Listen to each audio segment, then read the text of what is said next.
আসসালামু আলাইকুম রহমতুল্লাহি আবরাকাতু।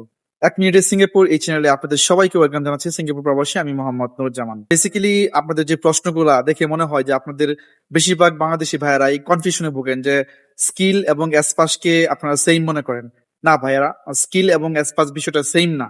বাংলাদেশের স্কিল টেস্ট পেপারসের ভাষা, অফিসিয়াল ভাষা হচ্ছে স্কিল এভ্যালুয়েশন সার্টিফিকেট টেস্ট, মানে এসইসি এই টেস্টের নাম।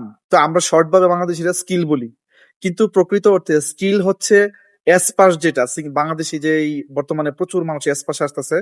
এস পাস মানে স্কিল পাস, এস এর ফুল মিনিং হচ্ছে স্কিল আর পাস।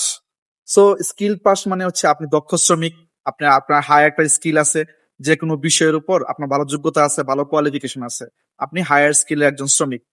আর বাংলাদেশ থেকে যেই এসইসি স্কিল এভ্যালুয়েশন সার্টিফিকেট করে আসি, এটা হচ্ছে বেসিক স্কিল আছে, মানে আপনি সিঙ্গাপুরের কাজ সম্পর্কে, কনস্ট্রাকশন সেক্টর সম্পর্কে আপনার বেসিক ধারণা আছে। জাস্ট এইটুকুই, দুটার মধ্যে অনেক পার্থক্য। এই বিষয়গুলো যদি আপনারা ডিটেলস জানতে চান, তাহলে ইউটিউবে আমার আরেকটা চ্যানেল আছে এনবিশন বিডি, আপনারা ওই চ্যানেলটাকে ফলো করতে পারেন, সাবস্ক্রাইব করতে পারেন। ধন্যবাদ সবাইকে।